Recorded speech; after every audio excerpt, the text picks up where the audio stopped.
갑작스러운 위드 코로나 상황 가운데 변수들이 많이 있는 세상이 되었습니다. 그래서 모든 것이 다 가나 또 그걸 다 할 수 있는 세상도 아니고 또 우리가 어려움이 있다 하나 그것이 우리 삶에 있어서 가장 중요한 문제는 아닙니다. 오늘 우리 주님께서 예배의 자리로 나오게 하여 주신 주님의 은혜를 찬양합니다. 오늘 장로님 기도하셨듯이 털끝만큼은 더 상함이 없이 독사를 잡아도 하나님께서 지켜주시는 은혜가 우리 모든 섬기는 찬양대원 모든 예배자들 가운데 섬기는 모든 분들 가운데 함께 하시기를 주님의 이름으로 축복합니다. 서구 사회에서 먹는 것이 남아 썩고 있는데 아직도 난민이 발생하는 그 전쟁 지역에 먹을 것을 가져다 주고 싶어도 그 먹는 것은 썩어지는 동안에 뭐 없어질 수는 있는데 그거 그냥 갖다 주기만 하면 될 것 같은데 배 운송할 수 있는 비용이 없는 거예요. 그래서 버리는 거예요.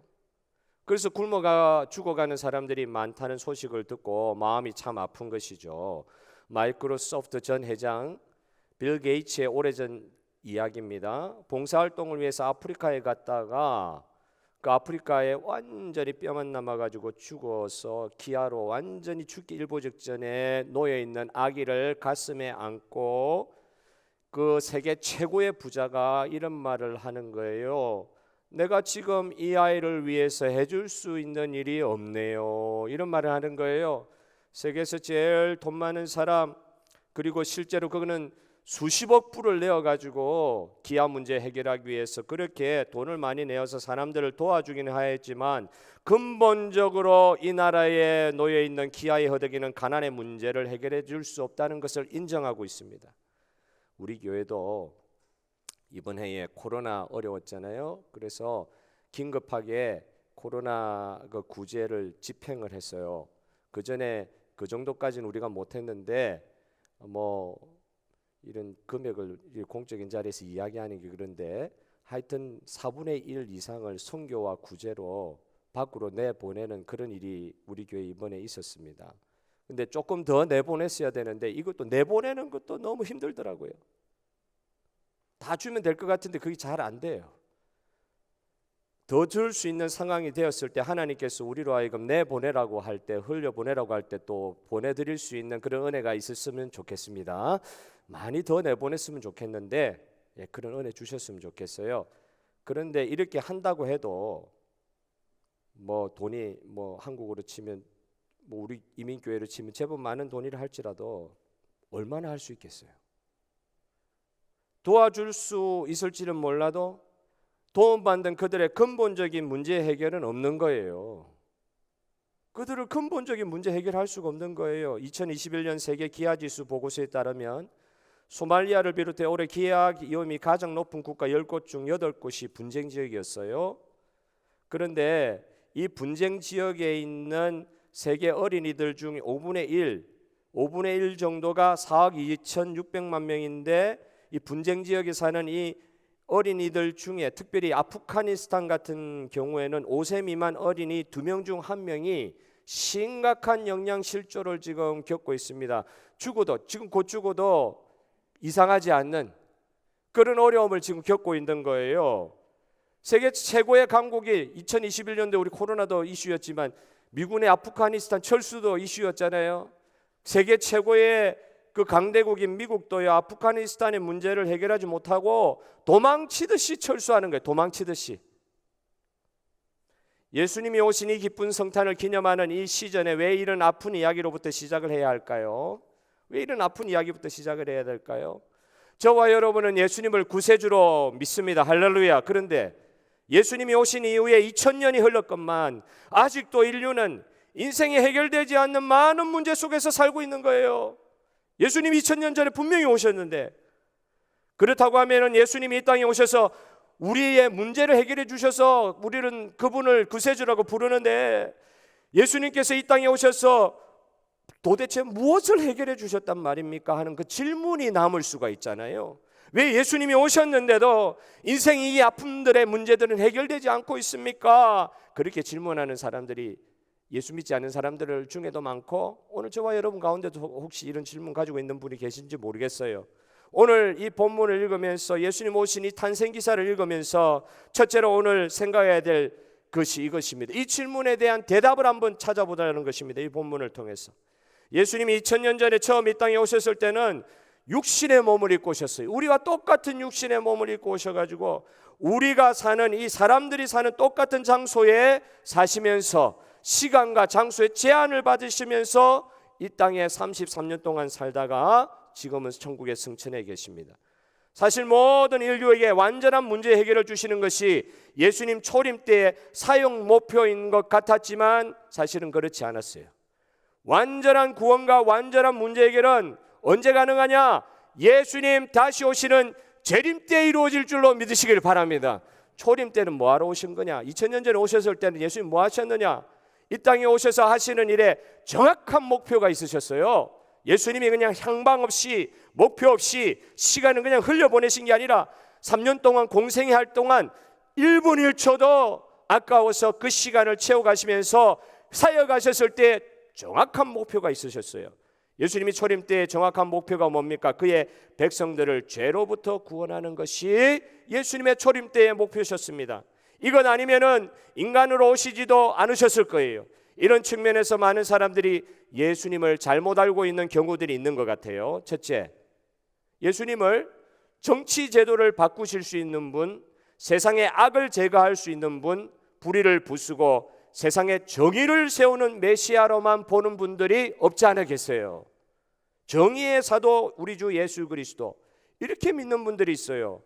또 두 번째로 가난한 사람들, 불쌍한 사람들의 친구로서 예수님, 가난을 해결해 주시는 분, 기아 문제를 해결해 주시는 분, 그런 예수님, 긍휼의 메시아로서 예수님을 이해하시는 분들이 계세요. 셋째로 인간관계를 풀어주시고, 얼마나 분쟁이 많고 전쟁이 많고 싸움이 많은 이 땅에 오셔가지고 예수님은 화해자, 중재자, 세상에 평화를 주시는 메시아로서 활동하셨다고 이 사실을 강하게 믿는 분들이 계세요. 이 모든 이야기들이 부분적으로는 다 맞는 이야기입니다. 이것이 예수님의 사역의 핵심을 설명하는 것 같은데 또 충분하지는 않다고 말씀드릴 수 있어요. 예수님이 이 땅에 오신 이유는 사람을, 우리 같은 인간을 죄로부터 구원하시기 위해 이 땅에 오신 줄 믿으시길 바랍니다. 영원한 사망에 떨어질 수밖에 없는 사람을 영원한 생명의 자리로 옮기는 것이었습니다. 하나님의 형상을 닮아가는 자리로 사람의 자리를 옮기는 것이었습니다. 하나님과 교제할 수 있는 자리로, 그전에는 교제 못하는 거예요. 하나님과의 관계가 끊어진 거예요, 죄로 말미암아. 그런데 예수님이 오셔서 우리를 어떤 자리로 옮겨주셨어요? 하나님과 교제할 수 있는 자리로 사람을 옮겨주신 거예요. 하나님의 형상이 완전히 파괴된 듯 하지만 그래도 우리 주 예수님 때문에 하나님의 형상이 파괴된 사람을 예수님을 통해 하나님의 형상으로 회복되어가는 길을 열어주신 줄 믿으시기를 바랍니다. 예수님은 이 땅에 오셔서 공생의 사역을 하시는 동안 창조주 하나님의 능력으로 인생의 문제들을 많이 해결해 주셨어요. 우리가 복음서에서 계속 보고 있잖아요. 불치의 병들을 치료하고 고쳐주셨습니다.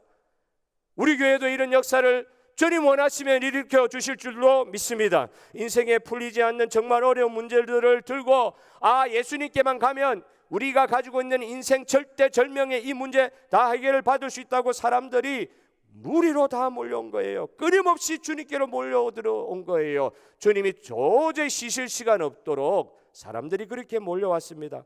어떨 때는 배고파하는 많은 사람들을 초자연적인 방식으로 예수님께서 오병이어로 먹이셨어요. 어떨 때는 제자들이 자연의 거대한 파도 앞에서 죽음을 두려워하고 떨 때에 그 파도를 잠잠히 하게 하신 우리 주님을 찬양합니다. 그 예수님의 사역이 복음서에 나타나고 있어요. 어떨 때는 영적인 병과 두려움을 해결해 주시는 분으로 우리 예수님 활동하여 주셨습니다. 그러나 복음서를 처음부터 자세하게 끝까지 읽어가기 시작하시면 예수님께서의 이 땅에서의 사역은 결국 죄로 말미암는 사망이라는 이 인간에게 있어서의 존재론적인 해결 불가능의 문제로 사역의 중심을 옮겨가는 것을 보여주고 계세요. 예수님이 결국 십자가에서 죽어서 6월절 어린 양 희생양이 되어야만 해결되는 우리의 인생의 죄악의 문제, 사망의 문제로 예수님의 사역이 모두 집중되는 것을 보여주고 계십니다. 결국 예수님이 이 땅에 오신 가장 중요한 목적은 십자가에서 희생의 죽음을 당하시기 위해서이셨습니다. 어떤 면에서는 예수님은 이 십자가의 사역이 없으면 이 세상의 모든 문제들을 해결해 주신다고 하셔도 그것은 결국 일시적이고 부분적인 것들이에요. 고쳐줬지만 결국은 죽었던 거예요. 병든 사람 고쳐줬지만 그들은 결국 죽음을 맞이할 수밖에 없는 인생이었습니다. 육체적으로. 오늘도 우리는 문제 해결을 해주시는 예수님을 간절히 찾고 있지만 우리의 이 문제들 배후에 있는 진짜 문제의 핵심을 사람들이 애써 피하면서 외면하면서 살고 있는 것 같아요. 진짜 인생의 문제는 죄 문제예요. 진짜 인생의 문제는 사망의 문제예요. 진짜 인생의 문제는 죽음의 문제인 줄 믿으시기를 바랍니다. 이 문제를 해결하여 주시는 것이 예수님이 이 땅에 오신 진짜 이유인 줄 믿으시길 바라요. 예수님 당시에 유대 사람들에게 한 기자가 나가서 뭐 그런 일은 없었지만 질문을 한다고 한번 가정해 봅시다. 어느 분이 마이크를 들고 가가지고 이렇게 질문하는 거예요. 유대인 중에 한 사람에게, 선생님, 당신이 진짜 원하시는 구원은 무엇이라고 생각하세요? 당신은 예수님을 통해서 인생의 어떤 문제 해결을 받기를 원하세요?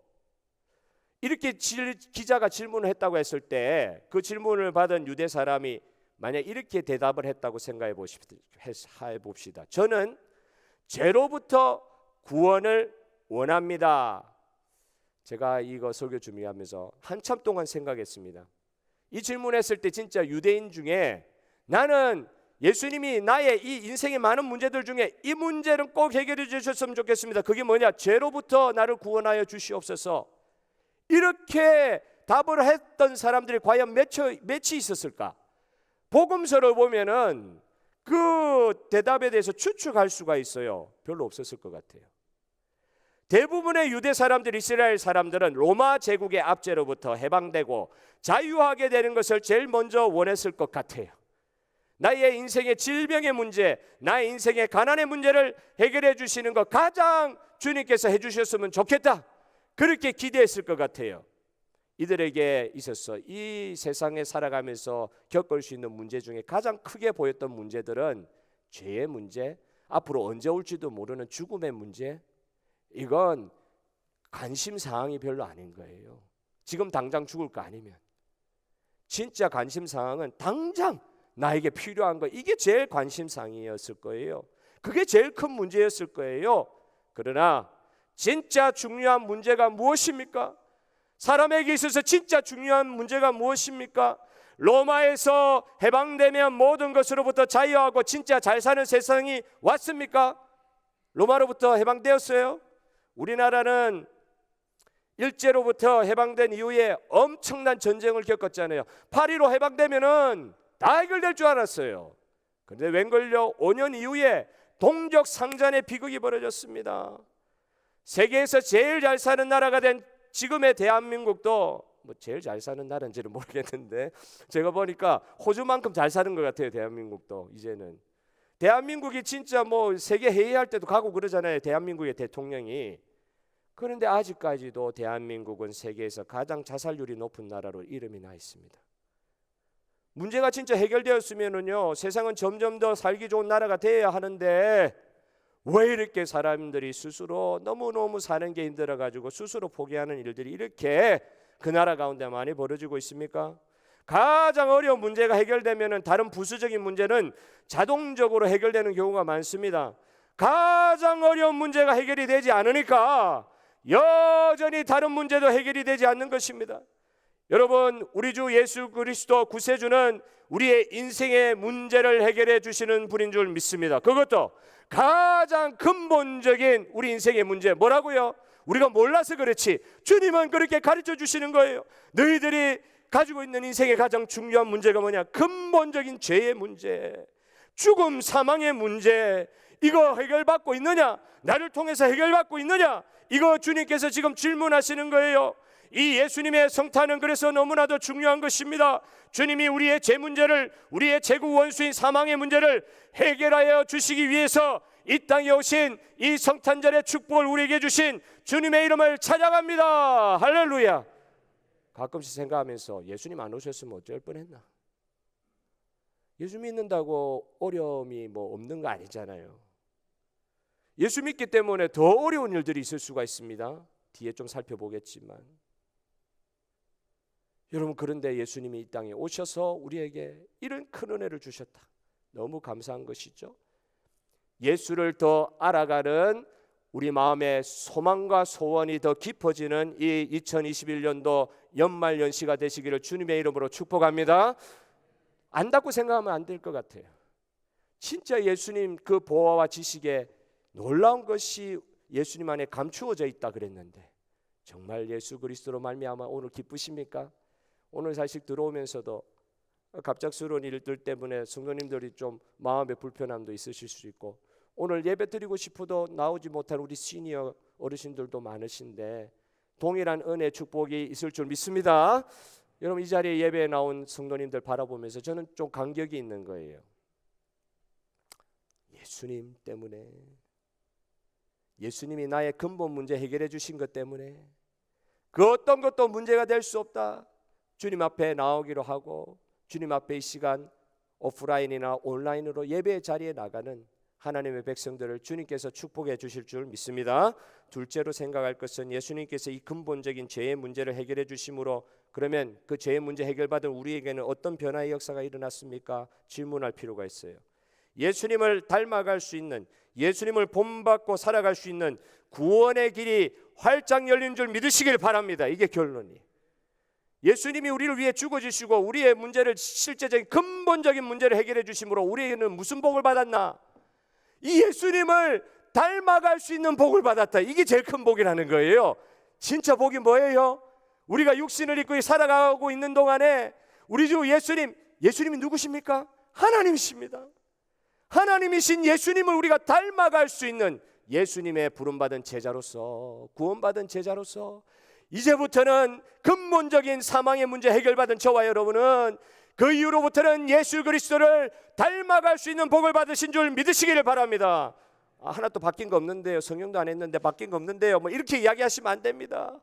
여러분, 우리의 내면이, 우리의 이 심령이 주님을 닮아가는 복을 받아서 이렇게 어려운 세상에, 문제는 똑같이 산지에 있는 이 세상을 살아간다 할지라도 주님을 닮아갈 수 있는 이 복을 받은, 특권을 받은 우리가 오늘 이 성탄절 이 시전에 주님 오심을 말미암아 우리가 너무나도 기뻐하고, 상황은 하나도 변하지 않고 더 어려워지고 더 힘들어져도 내가 예수님으로 말미암아 예수님을 닮아갈 수 있는 특권을 받았다는 이 사실 때문에 승리할 수 있는 저와 여러분 되시기를 주님의 이름으로 축복합니다. 오늘 본문에 나타나는 동정녀 탄생이 왜 중요합니까? 이 말 뭐예요? 예수님이 죄가 없으시다는 말이에요. 인간의 몸을 똑같이 입고 오셨지만은 동정녀 탄생이 가르쳐주시는 진리는 뭡니까? 예수님은 죄가 없다는 거예요. 마태복음 1장, 오늘 읽지는 않았지만 앞에 부분 1장 1절부터 17절까지 말씀을 보면은 족보가 나와요. 42사람의 이름이 나와요. 예수님 육신의 조상들의 족보, 이스라엘 사람들 낳고 이게 41번이 계속된다고요. 위대한 인물들이 위대한 인물들을 낳았습니다. 그 족보를 보면은 다윗 왕도 나오고 아브라함도 나오고. 그런데 죄송하지만 이들은 다 죄인이었어요. 낳고 했지만 다 죄를 물려주는 죄인들의 낳고였어요. 죄인이 죄인을 낳은 것입니다. 우리 아이들도, 우리 육체로 낳은 아이들은 우리가 똑같은 죄의 성적을 가지고 태어나는 거예요. 예수님처럼 태어날 수가 없는 거예요. 그런데 오늘 읽은 본문에 우리의 구세주 예수님은 성령으로 잉태되고 동정녀에게 나신 것을 오늘 본문은 보여주고 계십니다. 그래서 첫 아담의 후손들은 죄에서 실패하여 죄의 그 권세 아래에서 놓여 있을 수밖에 없었지만, 이 두 번째 아담이시고 새로운 창조를 일으키신 예수님의 후손들에게는 새로운 구원의 길이 열린 줄 믿으시기를 바랍니다. 오늘 본문에 보면 예수님의 이름의 뜻은 하나님이 구원하신다는 뜻이에요. 그리스도는 메시아라는 뜻입니다. 기름 부음 받은 자라는 뜻입니다. 하나님이 메시아를 통해 하나님의 백성들을 구원하신다. 예수 그리스도가 그런 뜻을 가지고 있어요. 그런데 여기에 예수님에게 붙여진 또 다른 이름이 있습니다. 이사야 7장에 나오는 이사야의 예언이 있잖아요. 그 7장 14절에 처녀가 잉태하여 아들을 낳으리니 그 이름을 예수라 하리라.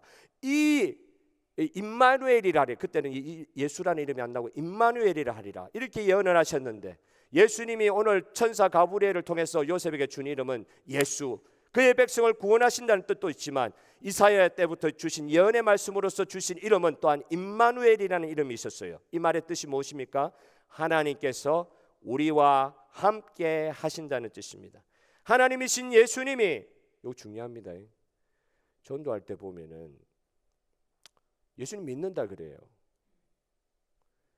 예수님이 누구시냐 물어보면 하나님의 아들이라는 것도 알고 있어요. 그런데 어디에서 딱 막히는 줄 아세요? 예수님이 하나님이신 거 알고 계셨어요? 몰라요. 예수님이 하나님인 거 알고 계세요? 하나님이 예수님을 통하여, 이위이신 성자 예수님을 통하여 이 죄 많은 세상에 살아가고 있는 이 인생들과 함께 하신다. 이게 임마누엘이요, 이 복이 예수 그리스도의 성탄을 통해서 우리 인류의 역사 가운데 성취된 줄 믿으시길 바랍니다. 죄인들과 함께 하셔서 죄인들에게 죄 없는, 그로 말미암아 사망이 없는 인생을 가능하게 하신 분이 우리 주 예수, 임마누엘 되신 우리 주 예수 그리스도셨습니다.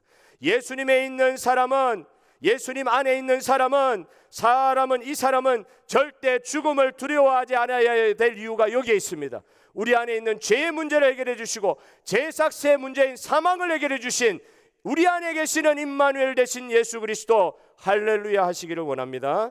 죄 없는 인간은요, 한 사람도 없기 때문에 인간은 죄 문제를 스스로 해결할 수 없다는 것이 성경의 말씀이고 진리잖아요. 우리가 경험하고 있는 거 아니에요. 신앙생활 조금 했다고 해가지고 죄가 우리를 엄습하지 않습니까? 병이 우리를 떠납니까? 어제 저녁에도 우리는 죄의 고통 가운데 있다가 오늘 예배드리러 나온 거예요. 죄의 그 엄습하는 그 어려움들, 그거 인간이 해결할 수 있다고 그러면은 주님이 오실 필요가 없지요. 그러나 하나님이신 예수님은 우리의 죄 문제를 해결하실 수 있습니다. 우리가 예수님을 본받고 예수님을 닮아가야 될 이유가 무엇입니까? 나와 비슷한 다른 사람, 아무리 훌륭하고 아무리 죄로부터 멀리 살고 아무리 윤리적으로 깨끗하고 아무리 칭찬받을 만하고 존경받을 만한 그 사람이 있다 할지라도 그분이 진짜 완전하신 분이십니까?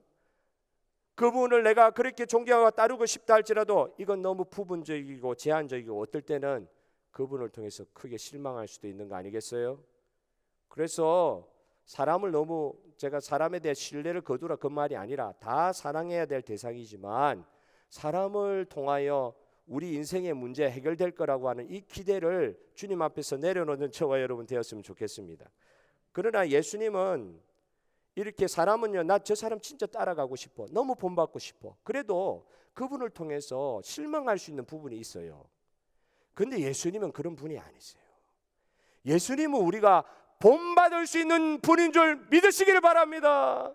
근데 알아야 뭐 본받죠. 여러분 성경 읽어야 하나님 말씀 앞에 나오셔야 돼요. 예수님이 어떤 분이신지 깊이 묵상해야 돼요. 많이 아셨다고요? 나는 수십 년 신앙생활했기 때문에 예수 이름만 나와도 그분이 어떤 분인지 아신다고요? 나는 예수님을 경험했다고요? 아니에요. 예수님은 지혜와 그 지식의 감추인 부분이 아직도 다 열리지 않으셨어요. 내가 진짜 예수님 닮았으면 시험 걸릴 일이 뭐 있고 죄 지을 일이 뭐가 있어요? 진짜 예수님 제대로 알고 예수님을 제대로 닮았으면 지금 이 시간 죄 때문에 이렇게 고통할 이유가 뭐가 있어요? 예수 믿는다고 할지라도 병 때문에 고통할 이유가 뭐가 있어요? 예수님을 완전히 닮았다고 그러면. 여러분, 우리가 할 수 있는 것이 별로 없는 인간이지만 그러나 우리는 예수님을 더 본받을 수 있는 사람이 된 이 사실에 대해서 하나님께 감사드리는 저와 여러분 되었으면 좋겠습니다. 예수님은 우리와 똑같은 상황에서 사셨지만 뭐라고요? 우리와 다른 게 있었어요. 죄가 없으신 분이셨습니다. 이 세상에 어느 누구도 나 본받고 싶다 할지라도 그분도 연약한 인간이에요. 그러나 그분 본받는데 한계가 있어요. 그러나 예수님은 우리가 아무리 본받아도 안 되는 걸 안 되는 거예요. 예수님 어떻게 우리가 완전히 본받을 수가 있어요? 그럴 정도로 예수님을 알아가고 싶은 소망이 충만해졌으면 좋겠습니다. 예수님 다 아는 거 아니에요. 우리가 수십 년 믿어도 예수님 다 아는 거 아닙니다. 목사 생활 오래 해도 예수님을 안다고요? 천만의 만만의 말씀입니다. 예수님은 알아가면 알아갈수록 우리에게 그 놀라운 당신의 이 본 모습을, 우리에게 본받아야 될 우리의 예수님의 모습을 우리에게 계시하시는 주님인 줄 믿으시기를 바랍니다. 예수님 닮아가도 또 닮아가고 싶은 거예요. 왜냐하면 부족함을 느끼기 때문에. 아유, 저도 어떤 분이 그래 이야기를 하더라고요. 당신은 강대상에서 좀 안 내려왔으면 좋겠다고. 지금 이 말의 뜻을 아는 분도 있고 90%는 모르겠다. 누가 이야기했는지는 이야기 안 하겠습니다.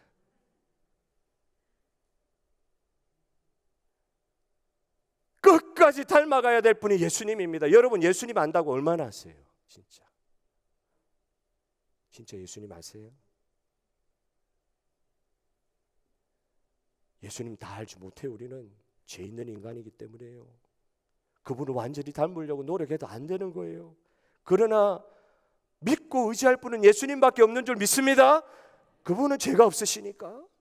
그분은 닮아가려고 노력할 수 있는 거예요. 우리가 로마서 8장 29절 하나님이 미리 아신 자들을 또한 그 아들의 예수님의 형상을 본받게 하기 위하여 미리 정하셨다. 우리를 미리 정하셔가지고 구원한 이유가 뭐냐? 그 아들 예수 그리스도의 형상을 본받기 위하여 우리를 구원하셨다. 이 말씀을 하고 있습니다. 예수님은 완전한 분인 줄 믿으시기를 바랍니다. 우리는 그의 뒤를 따라갈 수 있는 거예요. 지금 한없이 부족하여도 인생의 문제 해결이 없어도 그래도 우리는 예수님만은 믿을 수가 있는 거예요. 예수님은 난 닮았다 그래가지고 교만하지 않아야 됩니다. 어제도 말씀드렸는데 신학적으로 교만하지 않아야 돼요. 신앙적으로 교만하지 않아야 돼요. 내가 다 아는 거 없어요. 지금도 죄인이에요. 그러나 우리는 예수님은 닮아갈 수 있다고 하는 소망이 기쁨으로 표현되는 저와 여러분의 삶이 되었으면 좋겠어요. 예수님의 뒤를 따라간다는 제자도의 핵심이 무엇입니까? 이 세상에서 예수 그리스도와 연합하여 그 예수님의 완전한 형상을 본받는 성장의 삶을 의미한다. 예수 그리스도 처음 만졌을 때 천사와 같이 변화되면 얼마나 좋겠어요. 그러나 주님 그런 거 허락하지 않으셨어요. 천사같이 변화될 것 같으면 그 예수님을 인정하는 순간 바로 천국으로 들이셨을 거예요. 오늘 천국으로 들이기 전에 우리로 하여금 예수 그리스도의 완전한 형상, 우리는 완전하지 않고 예수 그리스도가 완전하니까 그 예수 그리스도의 완전한 형상을 본받는 성장의 삶을 육신을 입고 우리의 이 인생의 한 시점에 예수 그리스도를 주로 영접하고 그 이후의 삶은 성장의 삶이다. 예수 그리스도의 형상을 닮아가는 성장의 기회를 저와 여러분에게 주신 것입니다. 예수님의 뒤를 따라가는 것은 하나님의 형상으로 회복해가는 과정을 말합니다. 죄 많은 저와 여러분에게 이런 기회를 주신 하나님을 찬양합니다. 할렐루야. 죄인이 어떻게 하나님을 닮아갈 수 있다는 말입니까? 죄인이 어떻게 하나님 닮아갈 수 있습니까? 하나님이신 그분 예수님을 어떻게 닮아간다고 감히 이야기할 수 있습니까? 이게 기적이에요. 하나도 변화된 것 같지 않는 잿덩어리 저와 여러분에게 예수님께서 죽음의 문제, 죄 문제 해결해 주시면서 죄를 안 짓는단 말이 아닙니다. 죄로 말미암는 사망의 문제 예수 그리스도로 해결해 주시면서 우리에게 기회를 더 엎어서 주시는 거예요. 육신을 입고 살아가는 동안 예수 그리스도를 닮아가는 삶을 살다가 천국에 들이시겠다는 주님의 기회, 우리 같은 죄인들에게 이런 기회 주신 주님의 은혜, 이 기적을 찬양합니다. 이게 놀라운 구원의 증거예요. 우리가 어떻게 하나님을 닮아갈 수 있다는 말입니까? 꿈도 꿀 수 없는 일이 예수님으로 말미암아 저와 여러분에게 벌어졌습니다. 그런데 이게 성탄의 계절, 이 땅에 오신 예수님을 통해서 저와 여러분에게 이 길이 열린 것입니다. 예수님 깊이 묵상하는 이 시절 되시기를 주님의 이름으로 축복합니다. 마지막으로 이런 예수님을 닮아가고 따르는 제자의 모습을 우리는 예수님의 육신의 아버지 요셉을 통해서 오늘 본문에서 발견하게 되는 거예요. 요셉이 예수님 아기로 보는데도 오늘 이 요셉의 모습을 통해서 예수님의 뒤를 따라가는 제자도의 모습이 보이는 거예요. 요셉은 예수님의 육신의 아버지임에도 불구하고 그가 예수님의 제자임을 보여주는 명확한 증표를 오늘 본문에서 보여주고 있어요. 요셉은 사실은 예수님이 요셉을 닮아야 될 것 같은데 사실은 마리아도 닮을 이유도 없고 요셉도 닮을 이유가 없으신 거예요. 예수님은 성령으로 잉태되셨기 때문에 그 몸을 빌으신 거죠. 그 몸을 사용하신 것이죠. 그런데 요셉은 이 시간 예수님을 닮아 있는 모습을 보여주고 있습니다. 요셉의 상황을 한번 생각해 보십시오. 오늘 성경의 본문에 보면 요셉은 의로운 사람이라 그래요. 의로운 사람. 정확한 사람, 그리고 말씀대로 살려고 노력하는 사람, 구약에 있는 말씀대로 살려고 노력했던 사람, 그러면서도 동시에 그렇게 노력하면서 사는 사람 중에 바리새인 같은 사람도 있거든요. 비판과 비난과 정죄하는 데만 그 의로움을 사용하시는 분들도 계신데, 요셉은 진짜 의로운 사람이었어요. 영혼을 불쌍히 여기는 동정심이 있는 사람이었어요. 그 율법의 핵심인 사랑을 아는 사람이었어요. 그래서 의로운 사람임에도 불구하고 사랑이 많은 사람으로서 그가 받았을 충격을 한번 생각해 보십시오. 마리아가 어느 날 와가지고, 정확하게 표현은 하고 있지 않는데 배가 조금 불렀는지 아니면 마리아가 자기 입으로 실토를 했든지, 요셉은 한 번도 마리아와 관계한 일이 없었는데 마리아가 임신한 걸 알게 되면서 그가 받았을 충격이 어땠을 것 같으세요? 마리아 임신해버린 거예요. 정혼했지, 결혼해서 한 번도 관계를 하지 않았는데 아기가 생겼다 그러는. 그럼 누구 아기겠어요? 자기 아기 아니면 누구 아기겠어요? 얼마나 배신감 들었겠어요.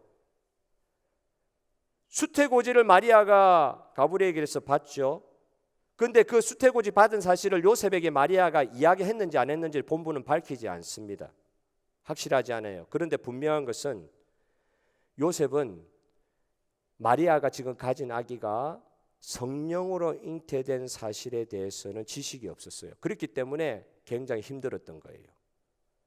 그래서 이런 상황 가운데, 이걸 모르는 상황 가운데 선택을 해야 됐습니다. 천사를 만나기 전에 선택을 해야 됐어요. 어떤 선택이에요? 인생은 선택이 얼마나 많습니까? 요셉도 그 선택해야 되는 거예요. 진짜 일생일대의 어려운 선택을 해야 되는 거예요. 오늘 혹시 교회 나올까 안 나올까 이렇게 선택 과정 가운데 있었던 분은 계신지 모르겠습니다만, 그런 선택 말고라도 일생일대의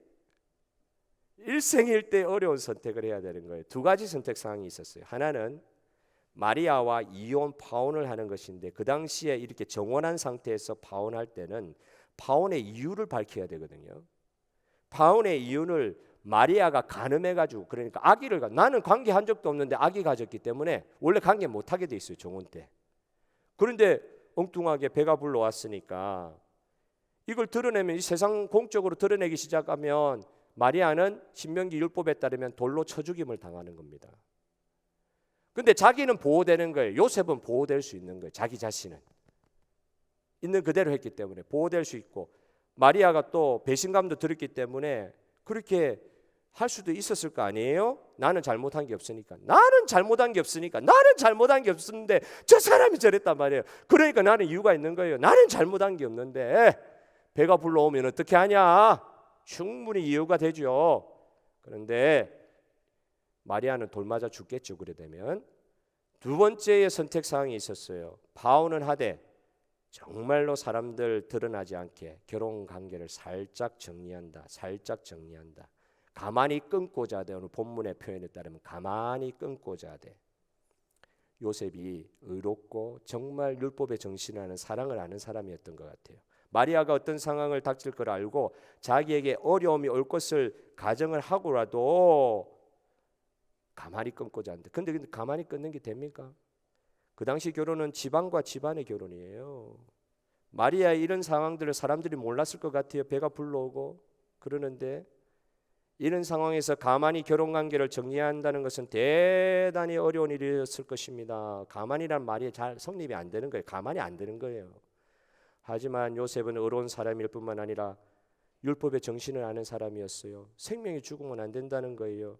정말 균형이 있는 사람이었습니다. 그는 어렵지만 이 두 가지 선택 상황 가운데 자기를 희생하는 편을 택했어요. 여러분, 자기를 희생하는 편을 선택하는 이런 놀라운 은혜가 저와 여러분 가운데 있었으면 좋겠습니다. 이거 정말 훌륭한 일인데, 그런데 오늘 본문은 뭘 보여주고 계십니까? 하지만 하나님께서는 그의 사자 천사를 보내셔서 요셉에게 첫 번째, 두 번째 길을 선택하였으니 잘하였도다 이렇게 칭찬하시는 게 아니라, 하나님은 하나님의 사자를 요셉에게 보내주시면서 무엇을 제시하셨습니까? 하나님은 1번도 아니고 2번도 아니다. 제3의 길을 요셉에게 제시하는 거예요. 뭐라고요? 마리아를 아내로 데려오라. 생각하지도 못했던, 사람으로서는 생각하지도 못했던 하나님의 방법이 마리아를 아내로 데려오라고 말씀하시는 거예요. 이거는 전혀 죽었다 깨어나도 생각하지 못하는 요셉의 입장에서는 생각 못하는 방법이었어요. 정말 힘든 일이었어요. 자기가 관계사역을 가진 것도 아닌데 하나님의 말씀만 듣고 이렇게 순종하라고 할 때 요셉이 이 제3의 길을 순종할 수 있었을까? 근데 결과론적으로는 순종을 하였죠.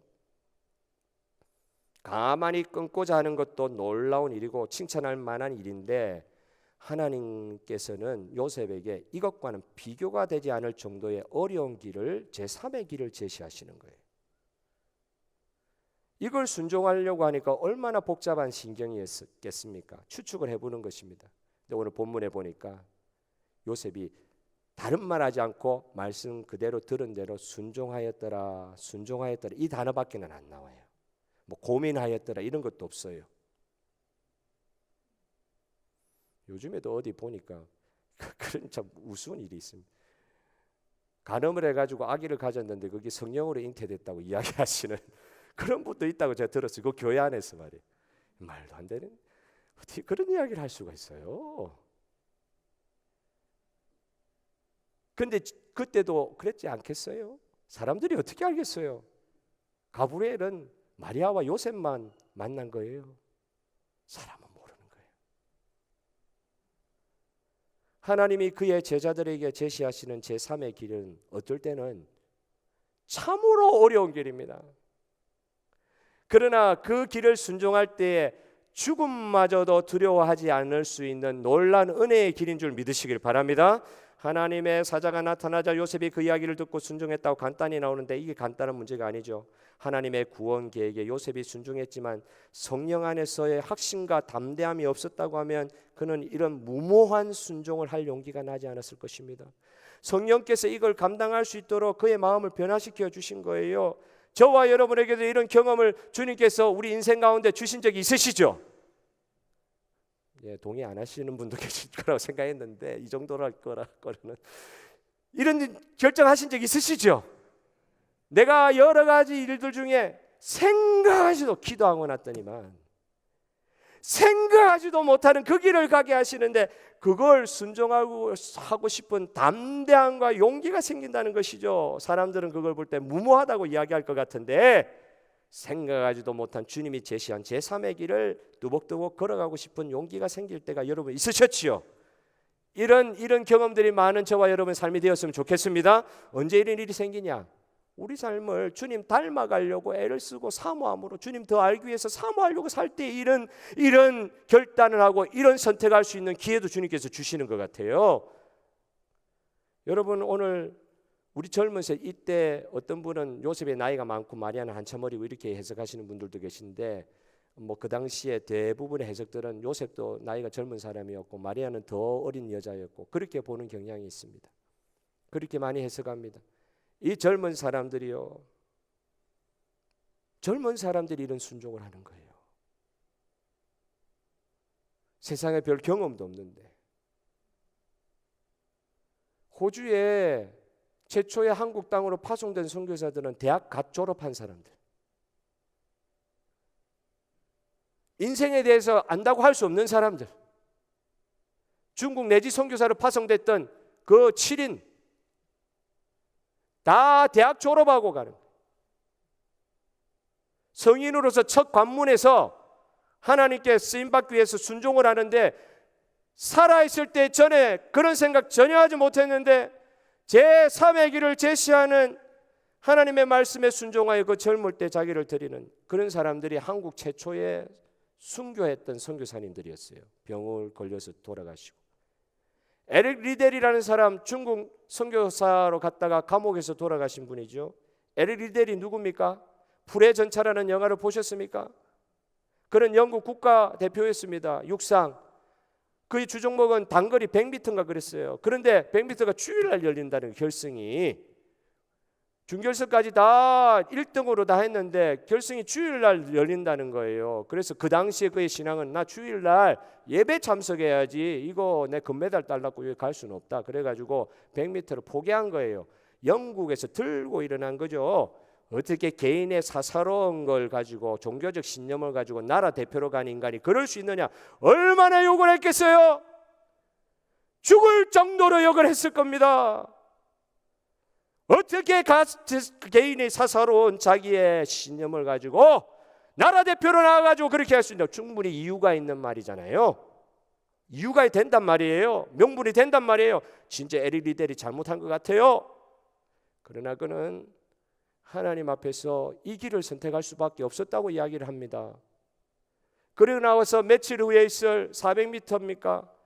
중장거리 결승에 자기 주정봉도 안 돼서 나갔는데 거기서 1등을 하는 장면을 불의 전차라는 영화는 이렇게 묘사를 하는데 저는 그거 보면서 너무 감동했어요. 원래 단거리 400m까지 단거리잖아요. 그러면 앞만 보고 가야 돼요. 앞만 보고. 공기의 저항을 줄이기 위해서.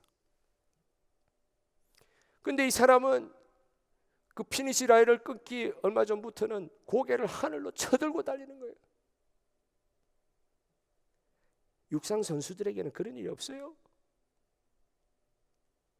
하늘을 향하여 고개를 쳐들고 달리는 거예요. 금메달 따서 좋은 이야기가 됐다. 이거 전에 저는 그 400m를 나가면서 하늘을 보며 달려가는 이 에릭 리델의 모습을 표현한 영화를 보면서 참 저랬겠다. 실제로 그런 이야기를 들었기도 했습니다. 하늘을 보고 달렸대. 하늘을 향해 입을 벌리고 달리더라고요. 하나님이 보고 계신 걸 알았어요.